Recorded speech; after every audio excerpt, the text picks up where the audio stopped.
ಬಾಧತೆಯೋ ನ ಕನೀಯಾಂಶ್ಚ ಕರ್ಮಣ ನಿರನಿಷ್ಠ ಸನಪ್ಪಾತು ನಿರವದ್ಯೋ ಹಯಾನನಃ. ಅಖರ್ವ ಸರ್ವದರ್ವಾದಿ ಗರ್ವ ನಿರ್ವಾಪಣೋ ಹರಿ ಕುರ್ವೀತೋರ್ವೀಂ ಶ್ರಿಯಂ ಶರ್ವ ಪೂರ್ವಗೀರ್ವಾಣರಾಣ್ಮಮ. ಅತ್ಯಂತ ಶ್ರೇಷ್ಠವಾಗಿರತಕ್ಕಂತಹ ಕೃತಿ ಹರಿಭಕ್ತಿಲತ.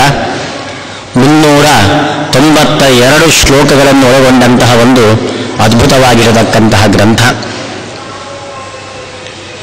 ಸಾಕ್ಷಾತ್ ರಾಜರು ಭಗವಂತನ ಸರ್ವೋತ್ತಮತ್ವ, ಇದರಲ್ಲಿ ಸ್ವಲ್ಪ ಒಂದಿಷ್ಟು ಭಾಗ ರುದ್ರ ಸರ್ವೋತ್ತಮತ್ವವನ್ನು ಖಂಡನೆ ಮಾಡಿ ಹೀಗೆ ಭಗವಂತನ ಸರ್ವೋತ್ತಮತ್ವ ಅಂತ ತಿಳಿಸಿ, ಮತ್ತೆ ಮುಂದೆ ಕೆಲವು ಭಾಗಗಳು ವೇದದಲ್ಲಿ ನೇರವಾಗಿ ಭಗವಂತನ ಸರ್ವೋತ್ತಮತ್ವವನ್ನು ಹೇಳತಕ್ಕಂಥ ಶ್ರುತಿಯನ್ನೆಲ್ಲ ತೋರಿಸಿ ಬ್ರಹ್ಮದೇವರಿಂದಲೂ ಸ್ತೋತ್ರ ಮಾಡಲ್ಪಟ್ಟ ಎಲ್ಲರನ್ನೂ ಸೃಷ್ಟಿ ಮಾಡತಕ್ಕಂತಹ ಭಗವಂತನ ಸಾಮರ್ಥ್ಯವನ್ನು ವಿಶೇಷವಾಗಿ ಹೇಳತಕ್ಕಂಥ ಎಷ್ಟೋ ಶ್ರುತಿಗಳನ್ನೆಲ್ಲ ಹೇಳಿ, ಹಾಗೆ ಪುರಾಣದ ಕಥೆಗಳನ್ನು ದೃಷ್ಟಾಂತಗಳ ಮುಖಾಂತರವಾಗಿ ರಾಜರು ಈ ಹರಿಭಕ್ತಿಲತಾದಲ್ಲಿ ಸಂಪೂರ್ಣವಾಗಿ ಭಗವಂತನ ಭಕ್ತಿಯನ್ನು ತುಂಬಿಟ್ಟಿದ್ದಾರೆ. ಅತ್ಯಂತ ಶ್ರೇಷ್ಠವಾಗಿರತಕ್ಕಂತಹ ಗ್ರಂಥ. ಇದರ ಬಗ್ಗೆ ನಾವು ತುಂಬ ಒಳ್ಳೆಯ ವಿಚಾರ ಮಾಡಬೇಕಂತೆ. ಯಾಕೆಂದರೆ ವೇದವ್ಯಾಸರು ಭಾಗವತ ಗ್ರಂಥವನ್ನು ಬರೆದದ್ದು ಯಾಕೆ? ಆ ಭಾಗವತ ಗ್ರಂಥ ಪ್ರಾರಂಭವಾಗುವಂತಹ ಕಥೆಯನ್ನು ಭಾಗವತ ಗ್ರಂಥದಲ್ಲೇ ಹೇಳ್ತಾರೆ. ವ್ಯಾಸರು ಎಲ್ಲ ಗ್ರಂಥವನ್ನು ಬರೆದಿದ್ದರೂ ಕೂಡ ಪರಿಪೂರ್ಣತೆ ಕಂಡು ಬರಲಿಲ್ಲ, ಏನೋ ಒಂದು ನನ್ನಲ್ಲಿ ಅಪರಿಪೂರ್ಣತೆ ಆಗಿದೆ ನನ್ನ ಕೃತಿಯಲ್ಲಿ ಅಂತ ಅವರಿಗೆ ಅನ್ನಿಸಬೇಕಾದ್ರೆ ನಾರದರು ಬಂದು ಹೇಳ್ತಾರೆ, ನೀವು ಮಾಡಿದಂಥ ಎಲ್ಲ ಕೃತಿಗಳಲ್ಲಿ ಕೂಡ ಸ್ವಲ್ಪ ಸ್ವಲ್ಪ ಅಲ್ಲಲ್ಲಿ ಮೋಹಕವಾಗಿರತಕ್ಕಂಥ ವಿಷಯವನ್ನು ತುಂಬಿಟ್ಟಿದ್ದೀರಿ, ಆದರೆ ಸಂಪೂರ್ಣವಾಗಿ ಪ್ರಾರಂಭದ ಶ್ಲೋಕದಿಂದ ಕೊನೆಯ ಶ್ಲೋಕದವರೆಗೆ ಭಗವಂತನ ಸರ್ವೋತ್ತಮತ್ವವನ್ನು ಸಾರತಕ್ಕಂಥ ಗ್ರಂಥವನ್ನು ಬರೆದಿಲ್ಲ, ಅದಕ್ಕೆ ನಿಮಗೆ ಇಂತಹ ಅಸಮಾಧಾನ, ಅದನ್ನು ಬರೆಯಿರಿ, ಎಲ್ಲ ಪರಿಪೂರ್ಣವಾಗ್ತದೆ ಅಂತ ಹೇಳಿದಾಗ ಹೇಗೆ ವೇದವ್ಯಾಸರು ಸಂಪೂರ್ಣವಾಗಿ ಭಾಗವತವನ್ನು ಬರೆದು ಅದರಲ್ಲಿ ಸಂಪೂರ್ಣ ಭಗವಂತನ ಸರ್ವೋತ್ತಮತ್ವವೇ, ಅಲ್ಲಿ ಬೇರೆ ಏನೂ ಇಲ್ಲ, ಅದರಲ್ಲಿ ಅಂತಹ ಸಾತ್ವಿಕವಾಗಿರತಕ್ಕಂತಹ ಒಂದು ಪುರಾಣವನ್ನು ರಚಿಸಿದ್ದಾರೋ ಅದಕ್ಕೆ ಅನುಗುಣವಾಗಿ ರಾಜರು ಕೂಡ ಸಂಪೂರ್ಣವಾಗಿ ಭಗವಂತನ ಪಾರಮ್ಯವನ್ನು, ಭಗವಂತನ ಸರ್ವೋತ್ತಮತ್ವವನ್ನು ಹೇಳತಕ್ಕಂಥ ಗ್ರಂಥವನ್ನಾಗಿ ಈ ಹರಿಭಕ್ತಿಲತಾ ಎಂಬಂಥ ಗ್ರಂಥವನ್ನು ಬರೆದಿದ್ದಾರೆ. ಅತ್ಯಂತ ಶ್ರೇಷ್ಠವಾಗಿರತಕ್ಕಂತಹ ಗ್ರಂಥ. ಈ ಗ್ರಂಥದ ಒಂದು ವಿಷಯವನ್ನು ನಾವು ನೋಡ್ತಾ ಬಂದಿದ್ದೇವೆ. ಅಲ್ಲಿ ನಿನ್ನೆ ಒಂದು ವೇದ ಭಾಗವನ್ನು ನಾವು ನೋಡಿದ್ದೇವೆ. ತವಶ್ರಿಯೇ ಮರುತಃ ಮರ್ಜಯಂತ ರುದ್ರಃ ಯತ್ತೇ ಜನಿಮಚಾರು ಚಿತ್ರಂ ಪದಂ ಯದ್ವಿಷ್ಣೋರುಪಮಂ ನಿಧಾಯಿ ತೇನ ಪಾಸಿ ಗುಕ್ಯಂ ನಮಗೋನಾಂ. ನೋಡಿ, ತವಶ್ರಿಯೇ ಮರುತಃ, ಇಲ್ಲಿ ಮರುತಃ ಅಂತ ರುದ್ರದೇವರನ್ನು ಸಂಬೋಧನೆ ಮಾಡಬೇಕಾದರೆ ಹೇ ಮರುತ್ ಅಂತ ಹೇಳಬೇಕಿತ್ತು, ಮರುತಃ ಅಂತ ಹೇಳಿದ್ದಾರೆ. ಅಂದರೆ ಬಹುವಚನ ಪ್ರಯೋಗ ಮಾಡಿದ್ದಾರೆ, ಅದರ ಒಂದು ಅರ್ಥ. ಆಮೇಲೆ ಮರ್ಜಯಂತ ಅಂತ ಪ್ರಯೋಗ ಮಾಡ್ತಿದ್ದಾರೆ ವೇದ, ವೈದಿಕ ಪ್ರಯೋಗ. ಇಲ್ಲಿ ಅಮರ್ಜಯಂತ ಅಂತ ಆಗಬೇಕು, ಲಂಗ್ ಪ್ರಯೋಗ ಇದು. ಅಮರ್ಜಯಂತ ಅಂತ ರೂಪ, ಅಲ್ಲಿ ಅಕಾರ ಬಿಟ್ಟಿದ್ದಾರೆ ವೇದ. ಅಕಾರವನ್ನು ಬಿಟ್ಟು ಕೇವಲ ಮರ್ಜಯಂತ ಅಂತ ಪ್ರಯೋಗ ಮಾಡಿದೆ. ಯಾಕೆ ಅಕಾರವನ್ನು ಬಿಟ್ಟು ಮರ್ಜಯಂತ ಇಷ್ಟೇ ಪ್ರಯೋಗ ಮಾಡಿತು, ಅದಕ್ಕೊಂದು ಅರ್ಥವನ್ನು ರಾಜರು ಹೇಳ್ತಾರೆ ಮುಂದೆ. ಆಮೇಲೆ ರುದ್ರ ಎತ್ತೇ ಜನಿಮ ಅಂತ ಉಂಟು, ಜನ್ಮ ಅಂತ ಪದ ಇರುವುದು. ಆ ಜನ್ಮ ಎಂಬ ಪದವನ್ನು ವೇದ ಒಡೆದು ಜನಿಮ ಅಂತ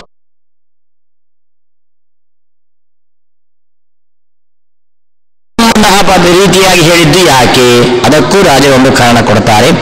ಆಮೇಲೆ ಚಾರು ಚಿತ್ರಂ ಪದಂ ಯದ್ವಿಷ್ಣೋ ಉಪಮಂ ಅಂತುಂಟು, ಉಪಮಾಂ ಅಂತ ಆಗ್ಬೇಕು, ಅಲ್ಲಿ ದೀರ್ಘ ಹೋಗಿ ಹ್ರಸ್ವಾಗಿದೆ ಉಪಮಂ ಅಂತ, ಅದು ಯಾಕೆ. ಆಮೇಲೆ ನಿಧಾಯಿ ಅಂತುಂಟು, ನಿಧಾಯಿ ಅಲ್ಲ ನೀ ಅದಾಯಿ ಅಂದ್ರೆ ನ್ಯಧಾಯಿ ಅಂತ ಆಗ್ಬೇಕು, ಅಲ್ಲಿ ಅಕಾರ ಬಿಟ್ಟಿದೆ ವೇದ, ಅದನ್ನು ಬಿಟ್ಟು ನಿಧಾಯಿ ಅಂತ ಮಾಡಿದೆ. ಯಾಕೆ ನಿಧಾಯಿ ಅಂತ ಮಾಡಿತು, ಇಷ್ಟು ತೇನ ಪಾಶಗುಖ್ಯಂ ನಾಮಗೋನಾಂ ಅಂತ. ಈ ರೀತಿಯಾಗಿ ತುಂಬ ವಿಶಿಷ್ಟವಾಗಿರತಕ್ಕಂಥ ಅರ್ಥವನ್ನು ಕೊಡತಕ್ಕಂಥದ್ದು ಈ ವೇದ. ಆದ್ದರಿಂದ ಈ ವೇದದ ಸಂಪೂರ್ಣವಾಗಿರತಕ್ಕಂತಹ ಅರ್ಥವನ್ನು ನಾವು ತಿಳಿದುಕೊಳ್ಳೋಣ ಅಂತ ರಾಜರು ಹೇಳ್ತಾ ಇದ್ದಾರೆ. ಇದರ ಅರ್ಥ, ನೇರವಾದ ಅರ್ಥ ಇಷ್ಟೇ: ಹೇ ರುದ್ರ, ನಿನ್ನ ಪಾವಿತ್ರ್ಯ ರೂಪವಾದಂತಹ ಸಂಪತ್ತು, ಶ್ರೀ ಅಂದರೆ ಸಂಪತ್ತು. ಎಂತಹ ಸಂಪತ್ತು? ಮೋಕ್ಷಕ್ಕೆ ಜ್ಞಾನಕ್ಕೆ ಪ್ರತಿಬಂಧಕವಾಗಿರತಕ್ಕಂಥ ಸಂಪತ್ತಲ್ಲ. ಸಂಪತ್ತೆರಡು ಉಂಟು. ಮೋಕ್ಷಕ್ಕೆ ಜ್ಞಾನಕ್ಕೆ ಪ್ರತಿಬಂಧಕವಾದ ಸಂಪತ್ತು, ಮೋಕ್ಷಕ್ಕೆ ಜ್ಞಾನಕ್ಕೆ ಪೂರಕವಾಗಿರತಕ್ಕಂಥ ಸಂಪತ್ತು. ರುದ್ರದೇವರಿಗೆ ಬಂದಂತಹ ಸಂಪತ್ತು ಅದು ಮೋಕ್ಷಕ್ಕೆ ಜ್ಞಾನಕ್ಕೆ ಪೂರಕವಾಗಿರತಕ್ಕ ಸಂಪತ್ತು. ಅದಕ್ಕೆ ಶ್ರೀಯೇ ಅಂತ ಪ್ರಯೋಗ ಮಾಡಿತು. ಅಂತಹ ತವ ಶ್ರೀಯೇ, ನಿನಗೆ ಪಾವಿತ್ರ್ಯ ರೂಪ ಸಂಪತ್ತು, ಅದು ಮೋಕ್ಷಕ್ಕೆ ಇದು ಪೂರಕವಾದ ಸಂಪತ್ತು, ಪಾವಿತ್ರ್ಯ. ಅಂತಹ ಸಂಪತ್ತು, ಆ ಸಂಪತ್ತು ಹೇಗೆ ಬಂತು ನಿಮಗೆ ಪಾವಿತ್ರ್ಯ ರೂಪ ಸಂಪತ್ತು? ಎತ್ತೇ ಜನಿಮ,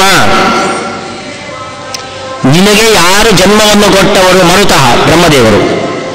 ಅಂತಹ ಬ್ರಹ್ಮದೇವರು ಏನು ಮಾಡಿದ್ದಾರೆ?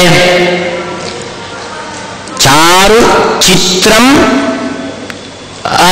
ಪದಂ ಯದ್ವಿಷ್ಣೋಹಂ, ಭಗವಂತನ ಅತ್ಯಂತ ಸುಂದರವಾದ, ವಿಚಿತ್ರವಾದ, ಅದ್ಭುತವಾದ ಪಾದವನ್ನು ತೊಳೆದಿದ್ದಾರೆ.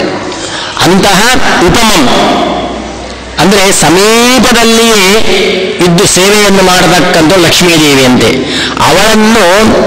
ಅವಳಿಂದ ಸೇವೆಯನ್ನು ಮಾಡಲ್ಪಡತಕ್ಕಂಥದ್ದು ಪಾದ, ಸದಾಕಾಲ ಪಾದ ಸೇವೆಯನ್ನು ಮಾಡುವವಳು ಲಕ್ಷ್ಮೀದೇವಿ. ಅಂತಹ ಪಾದವನ್ನು ಮರ್ಜಯಂತಹ ಅಂದರೆ ಬ್ರಹ್ಮದೇವರು ತೊಳೆದಿದ್ದಾರಂತೆ. ಅಂತಹ ಆ ತೊಳೆದಂತಹ ನೀರನ್ನು ತ್ವಯ ನಿನ್ನಿಂದ ಹೃದಯದಲ್ಲಿ ನಿದಾಯಿ ಚೆನ್ನಾಗಿ ಇಡಲ್ಪಟ್ಟಿದೆ. ಅಂತಹ ಪಾದ, ಅಂತಹ ಶಿರಸ್ಸಲ್ಲಿ ಗಂಗೆ, ಇದೆಲ್ಲವೂ ಕೂಡ ನಿನ್ನಿಂದ ಇಡಲ್ಪಟ್ಟಿದೆ, ಧ್ಯಾನಿಸಲ್ಪಟ್ಟಿದೆ. ಆದ್ದರಿಂದ ಗೋನಾಂ, ಭಗವಂತ ಅನಂತ ನಾಮಗಳುಂಟು. ಗೋ ಅಂದರೆ ನಾಮ, ಗೋನಾಮ ಅಂದರೆ ನಾಮಗಳ ಮಧ್ಯದಲ್ಲಿ ಗುಖ್ಯಂ ನಾಮ, ಮುಖ್ಯವಾಗಿರತಕ್ಕಂಥ ಒಂದು ಹೆಸರುಂಟು, ರಾಮನಾಮ.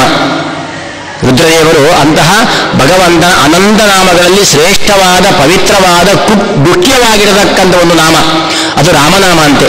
ಆ ರಾಮನಾಮವನ್ನು ನಿರಂತರವಾಗಿ ಪಾಸಿ, ಧ್ಯಾನವನ್ನು ಮಾಡುವ ಮುಖಾಂತರವಾಗಿ ಆ ನಾಮವನ್ನು ರಕ್ಷಣೆ ಮಾಡ್ತಾ ಇದ್ದಿ. ಪಾಸಿ ಅಂದರೆ ರಕ್ಷಣೆ ಮಾಡ್ತಾ ಇದ್ದಿ. ಬಹಳ ಒಳ್ಳೆಯ ಸುಂದರವಾಗಿರತಕ್ಕಂಥ ಅರ್ಥಗಳನ್ನು ಹೇಳ್ತಾ ನೋಡಿ. ಈ ಒಂದು ಸಾಮಾನ್ಯ ಅರ್ಥ, ಇದರಲ್ಲಿ ವಿಶಿಷ್ಟವಾಗಿರತಕ್ಕಂಥ ಒಂದೊಂದು ಪದಗಳ ಅರ್ಥವನ್ನು ನಾವು ನೋಡೋಣ. ಭಗವಂತನ ವಿಶಿಷ್ಟವಾದಂತಹ ಗುಣಗಳು, ಭಗವಂತನಲ್ಲಿರತಕ್ಕಂತಹ ವಿಶಿಷ್ಟವಾಗಿರತಕ್ಕಂಥ ವಿಶೇಷತೆಗಳು, ಅದೆಲ್ಲವನ್ನು ಕೂಡ ಈ ವೇದ ಮಂತ್ರ ನಮಗೆ ಹೇಳ್ತಾ ಉಂಟು. ತವಶ್ರೀಯೇ ಮರುತಃ ಅಂತ ಉಂಟು. ಇಲ್ಲಿ ಬ್ರಹ್ಮದೇವರು ಭಗವಂತನ ಪಾದವನ್ನು ತೊಳೆದಿದ್ದಾರೆ. ಹೇಗೆ? ಅದಕ್ಕೊಂದು ಕಥೆ ಗೊತ್ತುಂಟಿಲ್ಲ ನಮಗೆಲ್ಲರೂ ಕೂಡ. ಚಕ್ರವರ್ತಿಯ ಹತ್ತಿರ ಭಗವಂತ ಹೋಗ್ತಾನೆ. ಬಲಿಚಕ್ರವರ್ತಿಯನ್ನು ನಿಗ್ರಹ ಮಾಡಲಿಕ್ಕೆ ಹೊರಟದ್ದು. ಇಲ್ಲಿ ವಾಮನ ಬಲಿಯ ನಿಗ್ರಹಕ್ಕೆ ಹೊರಟ ಅಂತ ನಮಗೆ ಒಂದು ದೊಡ್ಡ ಪ್ರಶ್ನೆ ಬರ್ತದೆ ಇಲ್ಲಿ. ಇದು ಭಾಗವತದಲ್ಲಿ ಬಂದಂತಹ ಪ್ರಶ್ನೆ, ಪರೀಕ್ಷೆಗೆ ಬಂದಂತಹ ಪ್ರಶ್ನೆ ನೋಡಿ. ನರಸಿಂಹ ಅವತಾರ, ವಾಮನ ಅವತಾರ, ರಾಮಾವತಾರ, ಕೃಷ್ಣಾವತಾರ, ಹೀಗೆ ತುಂಬ ಭಗವಂತ ಅವತಾರ ಮಾಡಿದ. ಯಾಕೆ ಮಾಡಿದ? ದೇವತೆಗಳನ್ನು ರಕ್ಷಣೆ ಮಾಡಲಿಕ್ಕೆ ಮಾಡಿದ. ಅದಕ್ಕೆ ಪರೀಕ್ಷಿತ ಪ್ರಶ್ನೆ ಮಾಡ್ತಾನೆ ಆವಾಗ ಶುಕಾಚಾರ್ಯ ಹತ್ರ. ದೇವರು ಅಂದರೆ ಯಾರು? ಎಲ್ಲರಿಗೂ ತಂದೆ ದೇವರು ಅಂದರೆ. ಈ ಪ್ರಪಂಚದಲ್ಲಿರತಕ್ಕಂಥ ಪ್ರತಿಯೊಂದು ವಸ್ತು, ದುಷ್ಟರಿರಲಿ, ಶಿಷ್ಟರಿರಲಿ, ದೈತ್ಯರಿರಲಿ, ದೇವತೆಗಳ ಎಲ್ಲರನ್ನೂ ಸೃಷ್ಟಿ ಮಾಡುವನು ಭಗವಂತ. ಹಾಗಾದರೆ ಎಲ್ಲರಿಗೂ ತಂದೆ ಭಗವಂತ. ಆದರೆ ಭಗವಂತನ ನಿಯಮ ಸರಿಯಿಲ್ಲ. ಭಗವಂತನಲ್ಲಿ ಅವನು ಸರ್ವೋತ್ತಮನಲ್ಲ, ಪರಿಪೂರ್ಣ ಅಲ್ಲ. ಯಾಕೆಂದರೆ ಅವನಲ್ಲಿ ದೋಷ ಉಂಟು. ಎಂತಹ ದೋಷ? ಒಂದು ಪಕ್ಷಪಾತ ಎಂಬ ದೋಷ, ಇನ್ನೊಂದು ಕಾಠಿಣ್ಯ ದೋಷ, ನೈಘ್ರಿಣ ಅಂತ ಕಾಠಿಣ್ಯ ರೂಪವಾಗಿರತಕ್ಕಂಥ ದೋಷ. ಪಕ್ಷಪಾತ, ಕಾಠಿಣ್ಯ. ಯಾಕೆ ನೋಡಿ, ಈ ದೇವರಿಗೂ ಮತ್ತೆ ದೊಡ್ಡ ಚಕ್ರವರ್ತಿಗೂ ವ್ಯತ್ಯಾಸ ಇಲ್ಲ. ಈ ಚಕ್ರವರ್ತಿ ಹತ್ತಿರ ಹೋಗಿ ನೀವು ಅವನನ್ನು ಹೋಳಿ, ಚೆನ್ನಾಗಿ ಹೋಳಿ, ಖುಷಿಯಾಗ್ತದೆ. ಚಕ್ರವರ್ತಿ ಖುಷಿಯಾಗಿ ಏನು ತೆಗೆದುಕೊಂಡ್ಬಿಡ್ತಾನೆ ಹೊಗಳಿದವರಿಗೆ. ಯಾರ ಚಕ್ರವರ್ತಿಗೆ ಬೈರಿ, ಅವನನ್ನು ಹಿಡಿದು ಒಳಗೆ ಹಾಕಿ ಅವನು ಕೊಂದು ಬಿಡ್ತಾನೆ, ಸಂಹಾರ ಮಾಡ್ತಾನೆ ಚಕ್ರವರ್ತಿ. ಅದರಂತೆ ದೇವರು ಕೂಡ. ದೇವತೆಗಳು ಭಗವಂತನ ಚೆನ್ನಾಗಿ ಹೊಗಳ್ತಾರೆ, ಅದಕ್ಕೆ ಅವರಿಗೆ ಬೇಕಾದೆಲ್ಲ ಮಾಡಿಕೊಡ್ತಾನೆ. ದೈತ್ಯರು ಹೊಗಳಿಲ್ಲ, ಅದಕ್ಕೆ ಸಂಹಾರ ಮಾಡ್ತಾನೆ. ದೈತ್ಯರು ಭಗವಂತನ ಸೃಷ್ಟಿಯ ಜೀವಿಗಳು, ದೇವತೆಗಳು ಭಗವಂತನ ಸೃಷ್ಟಿಯ ಜೀವಿಗಳು. ಆದರೆ ದೈತ್ಯರನ್ನು ಸಂಹಾರ ಮಾಡುವುದು, ದೇವತೆಗಳನ್ನು ರಕ್ಷಣೆ ಮಾಡುವುದು. ಇದು ಒಬ್ಬ ತಂದೆ ತನ್ನ 2 ಮಕ್ಕಳ ಒಬ್ಬನ ಕಣ್ಣಿಗೆ ಬೆಣ್ಣೆ, ಇನ್ನೊಬ್ಬನ ಕಣ್ಣಿಗೆ ಸುಣ್ಣ. ಈ ನ್ಯಾಯ, ಇದು ಪಕ್ಷಪಾತ. ಇದು ನಮ್ಮಲ್ಲಿ ಬರಬಹುದು, ಯಾಕೆ ನಾವೆಲ್ಲ ದುಷ್ಟರು, ನಮ್ಮಲ್ಲಿ ದೋಷ ಉಂಟು. ಆದರೆ ಭಗವಂತ ಪರಿಪೂರ್ಣ, ಯಾವ ಲವಲೇಶೋ ದೋಷದವನು, ಅವನಿಗೆ ಯಾಕೆ ಇಂತಹ ಬುದ್ಧಿ ಬಂತು? ಇನ್ನು ಕಾಠಿಣ್ಯ, ನಿಜವಾಗಿ ಭಗವಂತ ದಯಾ ಸಮುದ್ರ. ದೈತ್ಯರು ಎಷ್ಟು ತಪ್ಪು ಮಾಡಿ ಕ್ಷಮಿಸಬೇಕು, ಸಂಹಾರನೆ ಮಾಡಿಬಿಡ್ತಾನೆ. ಇಂತಹ ಕಾಠಿಣ್ಯ, ಇಂತಹ ಪಕ್ಷಪಾತ ಭಗವಂತನಿಗೆ ಇರಬೇಕಾದರೆ ಅವನನ್ನು ಹೇಗೆ ನಾವು ದೇವರು ಅಂತ ಕರೆಯುವುದು ಅಂತ ಪ್ರಶ್ನೆ ಪರೀಕ್ಷಿತ ಮಾಡ್ತಾನೆ. ಹಾಗೆ ಶುಕಾಚಾರ್ಯ ಹೇಳ್ತಾರೆ, ಬಹಳ ಒಳ್ಳೆ ಪ್ರಶ್ನೆ ಮಾಡಿದೆಯಪ್ಪ ಅಂತ ಹೇಳಿ ಆ ಸಪ್ತಮ ಸ್ಕಂದ ಹೊರಡುವುದೇ ಈ ಪ್ರಶ್ನೆಯಿಂದ ಸಮಾಧಾನ ಕೊಡಲಿಕ್ಕೆ. ಯುಧಿಷ್ಠಿರನು ನಾರದರ ಹತ್ರ ಇದೇ ಪ್ರಶ್ನೆ ಮಾಡಿದ್ದ ಅಂತ ಹೇಳಿ, ದೇವರಿಗೆ ಪಕ್ಷಪಾತ ಇಲ್ಲ, ದೇವತೆಗಳನ್ನು ಮಾತ್ರ ರಕ್ಷಣೆ ಮಾಡ್ತಾ ದೈತ್ಯರನ್ನು ಸಂಹಾರ ಮಾಡ್ತಾ ಇಲ್ಲ, ದೈತ್ಯರನ್ನೂ ರಕ್ಷಣೆ ಮಾಡಿದ್ದುಂಟಪ್ಪ. ನೋಡು, ಪ್ರಹ್ಲಾದ ದೈತ್ಯ ಕುಮಾರ, ಅವನನ್ನೂ ರಕ್ಷಣೆ ಮಾಡಿದ್ದಾನೆ. ಹಾಗಾದರೆ ದೇವರಿಗೆ ಪಕ್ಷಪಾತ ಇಲ್ಲ. ದೇವರ ರಾಜ್ಯದಲ್ಲಿ ಒಂದೇ ನ್ಯಾಯ, ಎಲ್ಲರಿಗೂ ಸಮಾನ ನ್ಯಾಯ. ಅವನು ಕೆಟ್ಟವನಾಗಿದ್ದರೆ ಅವನಿಗೆ ಶಿಕ್ಷೆ, ಅವನು ಒಳ್ಳೆಯವನಾಗಿದ್ದರೆ ಫಲ, ಒಳ್ಳೆಯ ಸತ್ಫಲ. ಇದು ಯಾವ ಜೀವಿ ಆಗಿರಲಿ, ಬ್ರಹ್ಮದೇವರಿಂದ ಪರ್ಯಂತವಾಗಿ ಕಲಿಪರ್ಯಂತವಾಗಿ ಕೂಡ ಅವರವರ ಸ್ವಭಾವಕ್ಕೆ ಅನುಗುಣವಾಗಿ ಭಗವಂತ ಫಲ ಕೊಡ್ತಾನೆ. ಸ್ವಭಾವವನ್ನು ಬದಲಾವಣೆ ಮಾಡಲಿಕ್ಕೆ ಸಾಧ್ಯವೇ ತಿಳ್ಕೊಳ್ಳಿ. ಸ್ವಭಾವವು ಬದಲಾವಣೆ ಮಾಡುವುದು ಜೀವವನ್ನು ನಾಶ ಮಾಡಿದ ಹಾಗೆ. ಜೀವನಿಗೆ ನಾಶ ಇಲ್ಲ, ಜೀವ ಅನಾದಿ ನಿತ್ಯ, ಆದ್ದರಿಂದ ಜೀವನಿಗೆ ನಾಶ ಇಲ್ಲ. ಸ್ವಭಾವವನ್ನು ಬದಲಾವಣೆ ಮಾಡುವುದು ಅರ್ಥ, ಮಾವಿನ ಮರದ ಸ್ವಭಾವವನ್ನು ಬದಲಾವಣೆ ಮಾಡುವುದು ಅದನ್ನು ಹಲಸು ಮರ ಮಾಡುವುದು. ಅಂದರೆ ಮಾವಿನ ಮರ ನಾಶವಾಗಿ ಹೋಗುವುದು, ಅದು ಹಲಸು ಮರವಾಗುವುದು. ಹೀಗೆ ಸ್ವಭಾವವು ನಾಶವಾಗುವುದು ಅಂತ ಹೇಳಿದರೆ ಆ ಜೀವಿಯೇ ನಾಶ ಆದ ಹಾಗೆ, ಜೀವನೇ ನಾಶ ಇಲ್ಲ. ಕೃಷ್ಣ ಹೇಳ್ತಾನಲ್ಲ, ಅಚ್ಛೇದ್ಯೋಹಂ ಅದಾಕ್ಯೋಹಂ, ಅವನಿಗೆ ಯಾವ ರೀತಿಯಾಗಿರೋ ಜೀವನಾಶ ನಿತ್ಯ, ಭಗವಂತನ ಹಾಗೆ ಅವನು ನಿತ್ಯನೇ ಜೀವನ ಕೂಡ. ಆದರೆ ಭಗವಂತನ ಸ್ವತಂತ್ರ, ಜೀವನ ಅಸ್ವತಂತ್ರ ಅಷ್ಟೇ, ಇಬ್ಬರೂ ನಿತ್ಯನೇ. ಆದ್ದರಿಂದ ಜೀವನ ಸ್ವಭಾವ ಬದಲಾವಣೆ ಆಗುವುದಿಲ್ಲ, ಆ ಸ್ವಭಾವವನ್ನು ಪ್ರಕಟ ಮಾಡ್ತಾನೆ. ಕರುಣಾ ಸಮುದ್ರನಾದ ಭಗವಂತ ಅನಾದಿಯಾದ ಕರ್ಮಬಂಧದಿಂದ ಒದ್ದಾದ ಜೀವಿಗಳನ್ನು ನೋಡಿ ಅವರನ್ನು ತೆಗೆದು ಸೃಷ್ಟಿ ಮಾಡಿ ಅವರ ಕರ್ಮಬಂಧವು ಕಳಚುವ ಹಾಗೆ ಮಾಡಿ ಅವರವರ ಸ್ವರೂಪಕ್ಕೆ ಅನುಗುಣವಾಗಿರತಕ್ಕಂಥ ಫಲವನ್ನು ಭಗವಂತ ಕೊಡ್ತಾನೆ. ಇದು ಭಗವಂತ ಮಾಡದ. ಅವರಿಂದ ಅವನಿಗೆ ಏನಾಗಬೇಕಾಗಿಲ್ಲ, ನಮ್ಮಿಂದ ಅವನಿಗೆ ಆಗಬೇಕಾದ ಏನೂ ಇಲ್ಲ. ಆದರೂ ಕರುಣಾ ಸಮುದ್ರನಾದ್ದರಿಂದ ಕರುಣೆಯಿಂದ ನಮ್ಮನ್ನು ಸದಾ ಕಾಲ ರಕ್ಷಣೆ ಮಾಡ್ತಾ ಈ ಫಲವನ್ನು ಕೊಡ್ತಾನೆ. ಆ ಜೀವಿಗಳ ಸ್ವಭಾವದಲ್ಲಿ ಮನುಷ್ಯರಲ್ಲೂ ದುಷ್ಟರಿರಬಹುದು, ದೇವತೆಗಳಲ್ಲೂ ದುಷ್ಟರಿರಬಹುದು, ದೈತ್ಯರಲ್ಲೂ ದುಷ್ಟರಿರಬಹುದು. ಆದರೆ ಒಂದು ತಿಳ್ಕೊಳ್ಳಿ, ದೇವತೆಗಳಲ್ಲಿ ಯಾವತ್ತೂ ಕೂಡ ಸ್ವಭಾವತಃ ದುಷ್ಟರಿಲ್ಲ. ಅವರೆಲ್ಲರೂ ಮೋಕ್ಷ ಯೋಗ್ಯ ಜೀವಿಗಳು, ಸದಾ ಸಾತ್ವಿಕ ಸಾಧನೆ ಮಾಡುವ ಜೀವಿಗಳು. ಆದ್ದರಿಂದಾಗಿ ಭಗವಂತನ ದೃಷ್ಟಿ ಒಂದೇ, ಯಾರು ಸಾತ್ವಿಕರೋ ಅವರನ್ನು ರಕ್ಷಣೆ ಮಾಡ್ತಾನೆ. ಅದು ಯಾರೇ ಆಗಿರಲಿ, ಮನುಷ್ಯರಾಗಿರಲಿ, ದೈತ್ಯರಾಗಿರಲಿ, ದೇವತೆಗಳಾಗಿರಲಿ, ಸಾತ್ವಿಕತೆ ಎಲ್ಲಿದೆಯೋ ಅಲ್ಲಿ ಭಗವಂತನ ರಕ್ಷಣೆ ಉಂಟು. ಎಲ್ಲಿ ತಾಮಸತ್ವ ಉಂಟೋ ಅಲ್ಲಿ ಭಗವಂತನ ಶಿಕ್ಷೆ ಉಂಟು. ಅದು ಯಾರಲ್ಲೇ ಆಗಿರಲಿ, ತಾಮಸ ಬುದ್ಧಿ ಬಂತು ಅಂತ ಭಗವಂತ ಶಿಕ್ಷೆ ಕೊಟ್ಟೇ ಕೊಡ್ತಾನೆ. ದೇವತೆಗಳನ್ನು ಬಿಟ್ಟಿಲ್ಲ. ದೇವತೆಗಳ ಸ್ವಭಾವ ಸಾತ್ವಿಕ ಆದ್ದರಿಂದ ಅವರಲ್ಲಿ ಬರತಕ್ಕಂತಹ ತಾಮಸ ಗುಣ, ರಾಜಸ ಗುಣ ಅದು ಕ್ಷಣಿಕ. ಅವರಿಗೆ ಶಿಕ್ಷೆ ಕೊಟ್ಟ ಕೂಡಲೇ ಅವರು ಕೂಡಲೇ ಬದಲಾವಣೆ ಆಗಿಬಿಡ್ತಾರೆ. ದೈತ್ಯರು ಹಾಗಲ್ಲ, ತೋರಿಸಿಕೊಟ್ಟರೂ ಕೂಡ ಅವರು ಮತ್ತೂ ದ್ವೇಷ ಮಾಡ್ತಾರೆ. ನೋಡಿ, ದೃಷ್ಟ ಅಂತ ಹೇಳ್ತೇನೆ ದೇವತೆಗಳಿಗೂ ಮತ್ತು ದೈತ್ಯರಿಗೂ. ಕಂಸ, ನಮಗೆಲ್ಲ ಪ್ರಶ್ನೆ ಬರ್ತದೆ, ಕಂಸ ಮಾಡಿದ್ದು ತಪ್ಪಿಲ್ಲ, ಅಲ್ಲಿಯೂ ಕೂಡ ದೇವರೇ ತಪ್ಪು ಮಾಡಿದ್ದು ಅಂತ. ಯಾಕೆಂದರೆ ನೋಡಿ, ಕಂಸ ಏನು ಮಾಡಿದ್ದ, ಸಂತೋಷದಿಂದ ತಂಗಿಗೆ ಮದುವೆಯನ್ನು ಮಾಡಿ ರಥದಲ್ಲಿ ಕೂರಿಸಿ ತಗೊಂಡು ಹೋಗ್ತಾ ಇದ್ದ. ಈ ಅಶರೀರವಾಣಿ ಅದ್ಯಾರ ದೇವತೆಗಳು ಸುಮ್ಮನಿರಬೇಕಾ ಬೇಡವಾ? ನಿನ್ನ ಮರಣ ಈ ದೇವಕಿಯ ಅಷ್ಟಮ ಗರ್ಭದಿಂದ ಅಂತ ಅವನ ಮರಣ ರಹಸ್ಯವನ್ನು ಯಾಕೆ ಹೇಳಬೇಕಿತ್ತು? ಯಾರಿಗಾದ್ರೂ ಬೇರೆಯವರಿಗೆ ಮರಣ ರಹಸ್ಯ ಹೇಳಿದೆಯಾ ದೇವತೆಗಳು? ಹೇಳಿಲ್ಲ. ಇವನಿಗೆ ಮಾತ್ರ ಹೇಳ್ತದೆ, ಯಾಕೆ ಹೇಳಬೇಕಿತ್ತು ಇವನಿಗೆ? ಆದ್ದರಿಂದ ಅವನೇನು ಮಾಡಿದ, ಪ್ರತಿಯೊಬ್ಬ ಜೀವಿಗೂ ಮನುಷ್ಯನಿಗೂ ಕೂಡ ಸಾಧಾರಣ ಉಪ್ಪು ಹುಳಿ ತಿನ್ನತಕ್ಕಂಥ ದೇಹ, ತಾನು ಮೊದಲು ಸ್ವಾರ್ಥ ಇದ್ದದ್ದೇ, ನಾನಿದ್ರೆ ಮತ್ತೆಲ್ಲವೂ ಕೂಡ. ಅದಕ್ಕೆ ನನ್ನ ರಕ್ಷಣೆಗೋಸ್ಕರವಾಗಿ ದೇವಕಿಯನ್ನು ಮತ್ತೆ ಹೊಸಗೆ ಬಂಧಿಸ್ತೇನೆ ಅಂತ ಮಾಡಿದ. ಏನು ತಪ್ಪುಂಟು ಕಂಸನದ್ದು? ಕಂಸನು ತಪ್ಪು ಮಾಡುವ ಹಾಗೆ ಪ್ರಚೋದನೆ ಮಾಡಿದ್ದು ಯಾರು? ದೇವತೆಗಳಲ್ವಾ? ಹಾಗಾದರೆ ದೇವತೆಗಳು ಹೀಗೆ ಮಾಡಬಹುದೇ ಅಂತ. ಇದು ಭಗವಂತ ತೋರಿಸಿಕೊಟ್ಟದ್ದು. ಏನು, ಕೃಷ್ಣನ ಅವತಾರದ ಸಮಯದಲ್ಲಿ ಒಂದು ದೊಡ್ಡ ಕೂಟ ನಿರ್ಮಾಣ ಆಗಿತ್ತು, ದ್ವೇಷಿ ಕೂಟ, ಜರಾಸಂಧಾದಿಗಳ ಒಂದು ಕೂಟ. ಜರಾಸಂಧ ನಾಯಕ ಅದಕ್ಕೆ, ಕಂಸ ಜರಾಸಂಧವರೆಲ್ಲ ಈ ದೈತ್ಯರ ಅವತಾರ. ಅವರೆಲ್ಲರೂ ಕೂಡ ಪ್ರತಿಯೊಬ್ಬರು ಒಂದೊಂದು ದೈತ್ಯರ ಅಂಶ. ಈ ದೈತ್ಯರೆಲ್ಲ ಕೃಷ್ಣಾವತಾರದ ಮೊದಲು ತಾವು ಹುಟ್ಟುವ ಮೊದಲು ಒಂದು ಮೀಟಿಂಗ್ ಮಾಡ್ಕೊಳ್ತಾರಂತೆ. ತಾವೆಲ್ಲ ಹುಟ್ಟುವ ಮೊದಲೇ ಏನು ಹೇಳಿದ್ರೆ, ರಾಮಾವತಾರದಲ್ಲಿ ಬಲದಲ್ಲಿ ಪ್ರಯತ್ನ ಮಾಡಿದೆವು ದೇವರನ್ನು ಸೋಲಿಸಲಿಕ್ಕೆ. ಒಬ್ಬನ ರಾಮ ಕೋಟಿ ಎಂತಹ ದೈತ್ಯ ಸಂಹಾರ ಮಾಡಿದ್ದ ರಾಮ ಅಂದರೆ, ಮಹಾಭಾರತ ಯುದ್ಧದಲ್ಲಿ ಆಂಜನೇಯ ತಿರುಗಿ ಹೋಗ್ಬಿಟ್ಟಂತೆ, ನಾನು ಈ ಯುದ್ಧ ನೋಡುವುದಿಲ್ಲ ಅಂತ. ಯಾಕೆ ಅಂತೇಳಿ, ಇದೇನು ಯುದ್ಧ, ನನ್ನ ಸ್ವಾಮಿ ರಾಮ ಮಾಡಿದ ಯುದ್ಧದ ಇದೇನು ಯುದ್ಧ, ಇದು ಏನೂ ಅಲ್ಲ ಯುದ್ಧ, ಹಾಗಾಗಿ ಈ ಯುದ್ಧ ನಾನು ನೋಡುವುದಿಲ್ಲ ಅಂತ ತಿರುಗಿ ಕೂತಿದ್ದಾನಂತೆ ಆಂಜನೇಯ. ಹಾಗಾದ್ರೆ ರಾಮನೊಬ್ಬನೇ, ರಾಮ ಪುರಸ್ತಾತ್ ಪರತೋಪಿ ರಾಮ, ಮೇಲೆ ಕೆಳಗೆ ಆಚೆ ಈಚೆ ಎಲ್ಲ ಕಡೆಯಲ್ಲಿ ಒಬ್ಬರೇ ಏಕಾಕಿಯಾಗಿ ಅದು ಅಸಂಖ್ಯ ಕೋಟಿ ದೈತ್ಯರನ್ನು ನಾಶ ಮಾಡಿದ್ದಾನಂತೆ. ಹಾಗಾಗಿ ದೈತ್ಯರು ತೀರ್ಮಾನ ಮಾಡಿದಂತೆ, ನಮಗೆ ಬಲದಿಂದ ರಾಮನ ಜೊತೆಯಲ್ಲಿ ಭಗವಂತನ ಜೊತೆಯಲ್ಲಿ ಯುದ್ಧ ಮಾಡಲಿಕ್ಕೆ ಸಾಧ್ಯ ಇಲ್ಲ. ಹಾಗಾದರೆ ದೇವರನ್ನು ಹೇಗೆ ಸೋಲಿಸುವುದು? ನಾವು ದೇವತಾ ಜ್ಞಾನ, ಸಾತ್ವಿಕ ಜ್ಞಾನದ ಮೇಲೆ ಆಕ್ರಮಣ ಮಾಡೋಣ, ಸಾತ್ವಿಕ ಜ್ಞಾನವನ್ನು ನಾಶ ಮಾಡೋಣ. ಆವಾಗ ದೇವರು ಸೋತ ಹಾಗೆ. ಹೀಗೆ ಜ್ಞಾನ ಬಲದಿಂದ ದೇವರು ಸೋಲಿಸಲಿಕ್ಕೆ ಸಾಧ್ಯ ಇಲ್ಲ, ಜ್ಞಾನದಿಂದ ಸೋಲಿಸೋಣ. ಹಾಗೆ ನಾವು ಜ್ಞಾನದಿಂದ ಸೋಲಿಸಬೇಕು ಅಂತಾದರೆ ನಾವು ಒಳ್ಳೆಯವರ ಹಾಗೆ ನಟನೆ ಮಾಡಬೇಕು. ಅದಕ್ಕೆ ಕಂಸ ಜರಾಸಂಧೆಲ್ಲ ತಾವು ಬಾರಿ ದುರ್ಯೋಧನ, ತಾವು ಬಾರಿ ಒಳ್ಳೆಯವರ ನಟನೆ ಮಾಡ್ತಾ ಇದ್ದರಂತೆ.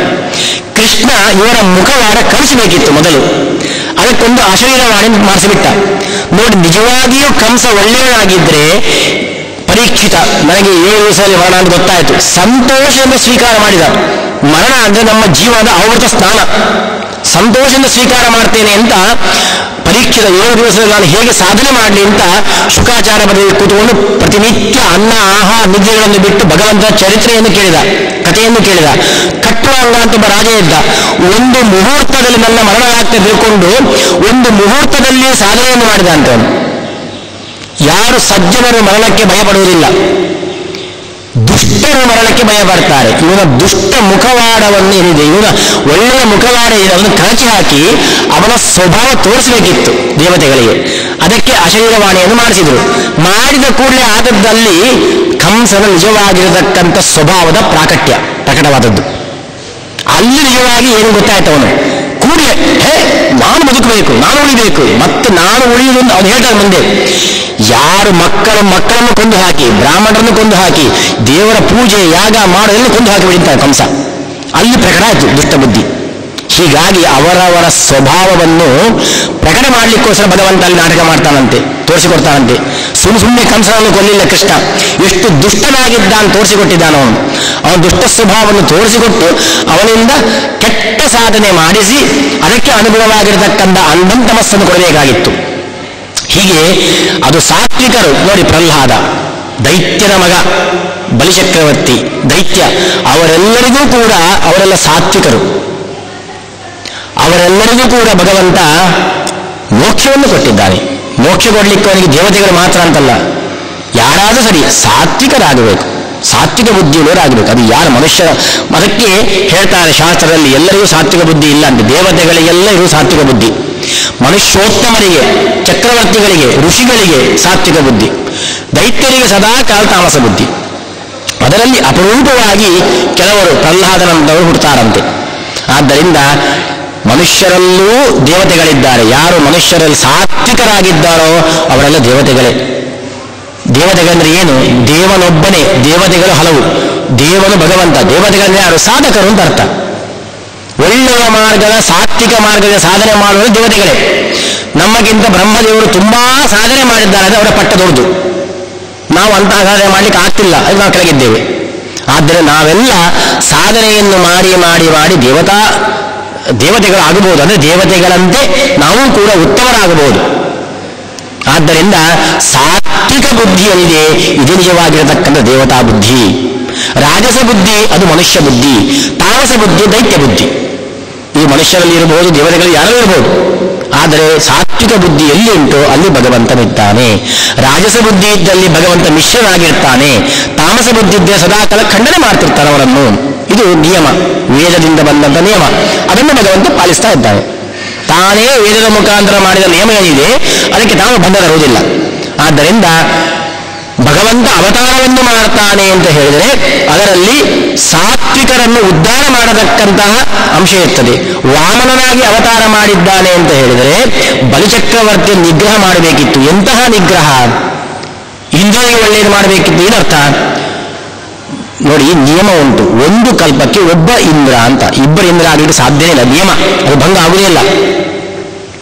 ಹಾಗಾಗಿ ಈ ಕಲ್ಪಕ್ಕೆ ಪುರಂದರ ನಾಮಕನಾಗಿರತಕ್ಕಂಥ ಇಂದ್ರನಿದ್ದಾನೆ.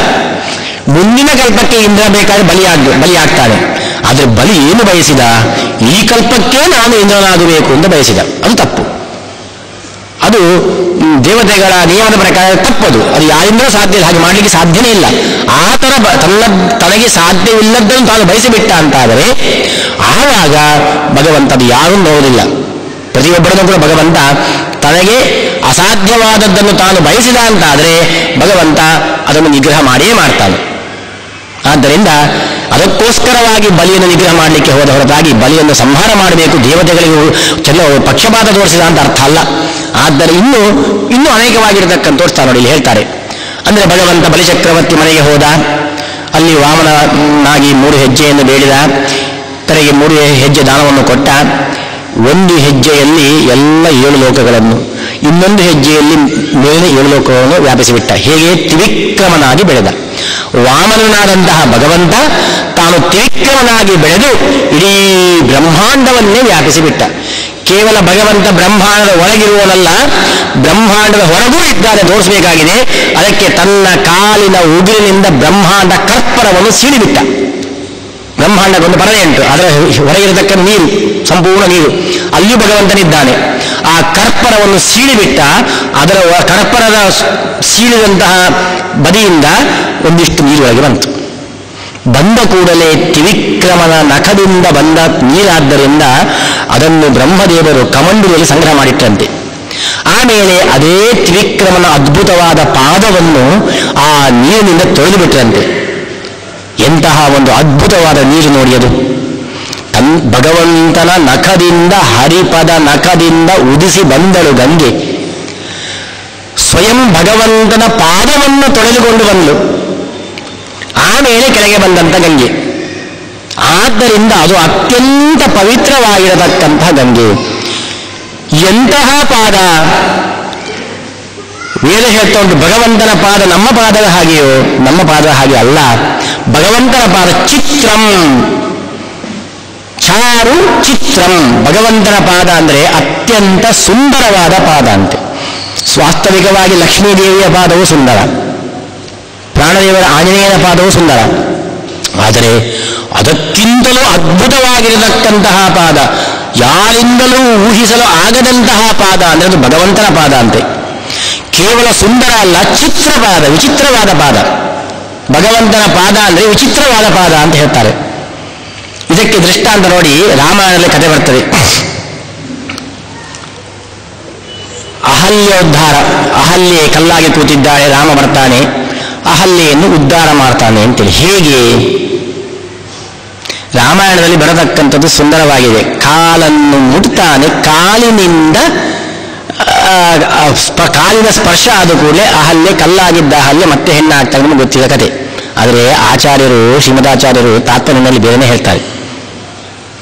ಹೇಗೆ ಹೇಳ್ತಾರೆ ಅಂದರೆ, ಸ್ವದರ್ಶನಾತ್ ಮಾನುಷತಾಮುಪೇಯುತಾಂ. ಅಹಲ್ಯೆ ಮಾನುಷತ್ವ ಮತ್ತೆ ಹೇಗೆ ಬರೆದಳು? ಸ್ವದರ್ಶನಾತ್.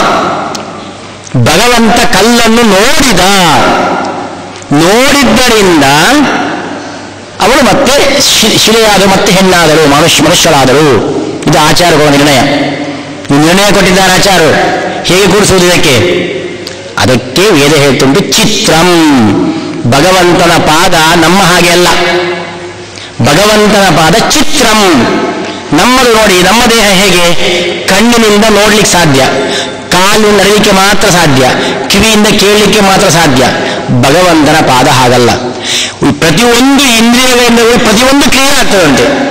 ಕಣ್ಣಿಂದ ನಡೆಯಬಹುದು, ಕಾಲಿನಿಂದ ನೋಡಬಹುದಂತೆ ಭಗವಂತನ ಪಾದ. ಇದಕ್ಕೆ ವಾದಿರಾಜರು ಬಹಳ ಸುಂದರವಾಗಿ ರುಕ್ಮಿಣೀಶ ವಿಷಯದಲ್ಲಿ ಹೇಳ್ತಾರೆ.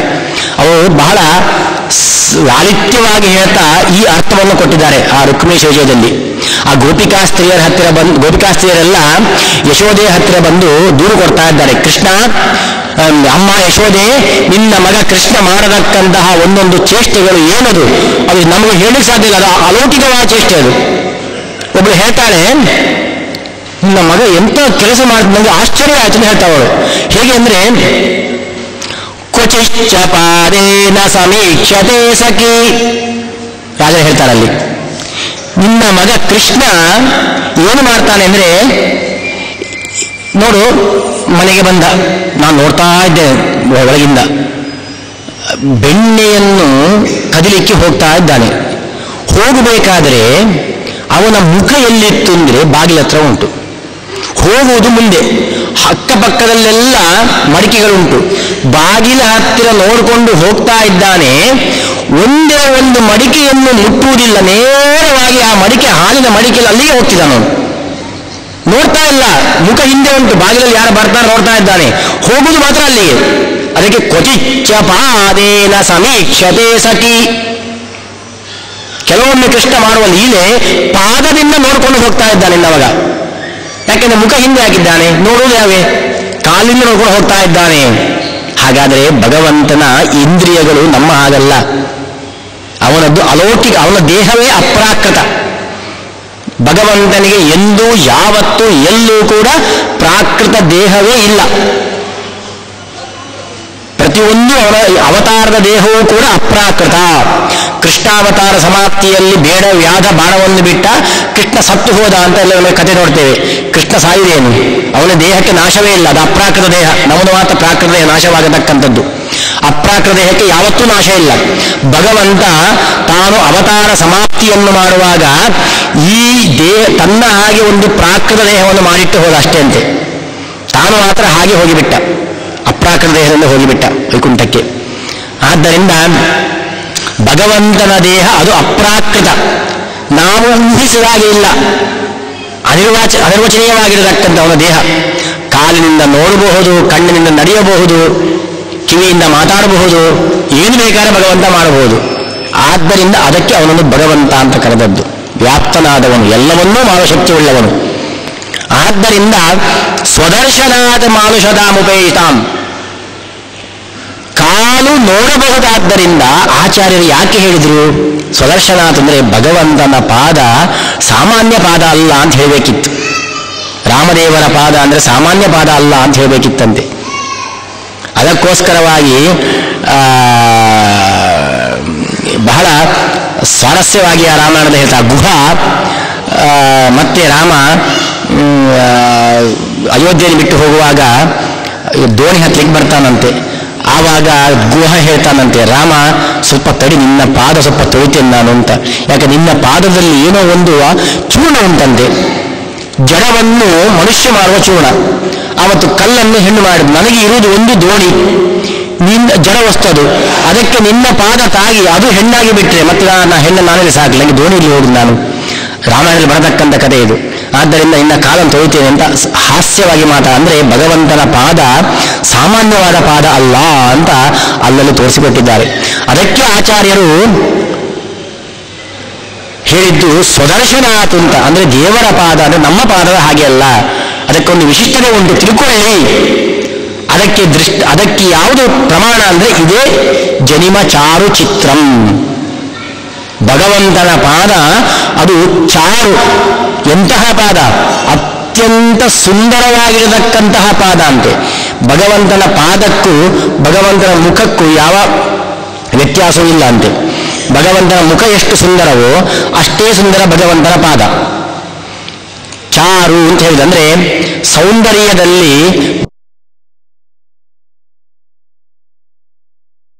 ಯಾಕೆಂದ್ರೆ ನೋಡಿ ಎಲ್ಲರಿಗೂ ಗೊತ್ತಿರುವ ಸುಂದರಿ ಅಂದರೆ ಲಕ್ಷ್ಮೀದೇವಿ ಅಂತ, ಅವಳಿಗಿಂತ ಮಿಗಿಲಾ ಸುಂದರಿ ಇಲ್ಲ ಅಂತ. ಲಕ್ಷ್ಮೀದೇವಿಗೂ ಮಿಗಿಲಾದಂತಹ ಸೌಂದರ್ಯ ಭಗವಂತನದ್ದಂತೆ. ಲಕ್ಷ್ಮೀದೇವಿಗೆ ಅಂತಹ ಸೌಂದರ್ಯ ಬಂದದ್ದೇ ಲಕ್ಷ್ಮೀದೇವಿಯಲ್ಲಿ ಭಗವಂತನ ವಿಶಿಷ್ಟವಾದ ಸನ್ನಿಧಾನ ಇರುವುದರಿಂದ. ಸ್ತ್ರೀಯರಿಗೆ ಸೌಂದರ್ಯ ಬರುವುದು ಭಗವಂತನ ಸ್ತ್ರೀ ರೂಪದ ಸನ್ನಿಧಾನದಿಂದ. ಭಗವಂತನಿಗೆ ಸ್ವಾಭಾವಿಕವಾಗಿ ಹೇಗೆ ಪುರುಷ ರೂಪ ಉಂಟೋ ಅಷ್ಟೇ ಭಗವಂತನಿಗೆ ಸ್ವಾಭಾವಿಕವಾಗಿ ಸ್ತ್ರೀ ರೂಪವೂ ಇದೆ. ಸ್ವಾಭಾವಿಕವಾದ ಸ್ತ್ರೀ ರೂಪ, ವೇಷ ಹಾಕಿದ ಸ್ತ್ರೀ ರೂಪ ಅಲ್ಲ, ಸ್ವಾಭಾವಿಕವಾಗಿರತಕ್ಕಂಥ ಸ್ತ್ರೀ ರೂಪ ಭಗವಂತನಿಗೆ ಇದೆ. ನಮ್ಮ ದೇಹದಲ್ಲಿ 72,000 ನಾಡಿಗಳು, ಎಡಭಾಗದಲ್ಲಿ 36,000, ಬಲಭಾಗದಲ್ಲಿ 36,000 ನಾಡಿಗಳು. ಇದನ್ನೇ ಬೃಹತಿ ಸಹಸ್ರನಾಮ ಪ್ರತಿಪಾದನೆ ಮಾಡತಕ್ಕಂಥ ರೂಪ ಭಗವಂತನದ್ದು. ಅದರಲ್ಲಿ 36,000 ಎಡಬದಿಯ 36,000 ನಾಡಿಗಳಿಗೆ ಭಗವಂತನ 36,000 ಸ್ತ್ರೀ ರೂಪಗಳು ಅಭಿಮಾನಿಯಂತೆ. 36,000 ಬಲಬದಿಯ ನಾಡಿಗೆ ಭಗವಂತನ 36,000 ಪುರುಷ ರೂಪಗಳು ಅಭಿಮಾನಿಯಂತೆ. ಹೀಗೆ ಭಗವಂತನಿಗೆ ಸಹಜವಾಗಿರತಕ್ಕಂತಹ ಸ್ತ್ರೀ ರೂಪ ಉಂಟು. ಆದ್ದರಿಂದ ಭಗವಂತ ಅತ್ಯಂತ ಸುಂದರ. ಈ ಪಾಂಡವರ ಜನ್ಮದ ಸಂದರ್ಭದಲ್ಲಿ ಒಂದು ಕಥೆ ಬರ್ತದೆ ಮಾರ್ಕಂಡೇಯ ಪುರಾಣದಲ್ಲಿ. ಮೊದಲು ಧರ್ಮರಾಯ ಹುಟ್ಟಿದ, ಆಮೇಲೆ ಭೀಮ ಹುಟ್ಟಿದ, ಆಮೇಲೆ ಅರ್ಜುನ ಹುಟ್ಟಿದ, ಆಮೇಲೆ ನಕುಲ ಸಹದೇವರು ಹುಟ್ಟಿದರು. ಹೀಗೆ ಕ್ರಮ ಯಾಕೆ ಬಂತು ನೋಡಿ. ತಾರತಮ್ಯದಲ್ಲಿ ವಿಚಾರ ಮಾಡಲಿಕ್ಕೆ ಹೋದರೆ ಭೀಮ ವಾಯುದೇವರು, ಅವರು ಮೊದಲಾಗಬೇಕು, ಆಮೇಲೆ ಇಂದ್ರ ಅರ್ಜುನ, ಆಮೇಲೆ ಯಮ ಧರ್ಮರಾಯ, ಆಮೇಲೆ ನಕುಲ ಸಹದೇವರು, ಹೀಗೆ ಬರಬೇಕು ಅಶ್ವಿನ ದೇವತೆಗಳು. ಅದರ ವ್ಯತ್ಯಾಸ ಯಾಕೆ ಹೀಗಾಯಿತು? ಅದಕ್ಕೆ ಮಾರ್ಕಂಡೇಯ ಪುರಾಣದಲ್ಲಿ ಬಹಳ ಸುಂದರವಾಗಿ ಬರ್ತದೆ ಕತೆ. ಅದು ಪಾಂಡವರ ಜನ್ಮ ಆದದ್ದು ಆ ಕಲ್ಪದ ಪುರಂದರ ಇಂದ್ರನಿಗೋಸ್ಕರವಾಗಿ. ಆ ಇಂದ್ರ ಮಾಡಿದ ಕರ್ಮಗಳಿಗೆ ಅನುಗುಣ ಒಂದು ಜನ್ಮ ಆಯ್ತಂತೆ. ಇಂದ್ರ ಮಾಡಿದ ಮೊದಲು ಕೆಲಸ ಅಂದರೆ ವಿಶ್ವರೂಪಾಚಾರ್ಯರ ಸಂಹಾರ. ವಿಶ್ವರೂಪಾಚಾರ್ಯರ ಸಂಹಾರವನ್ನು ಮಾಡಿದ್ದು ಯಾರು? ಇಂದ್ರನಲ್ಲ. ಇಂದ್ರನಲ್ಲಿ ಕೂತಂತಹ ಭಗವಂತನ ಧರ್ಮನಾಮಕ ಭಗವಂತನ ರೂಪ ಅಂತೆ.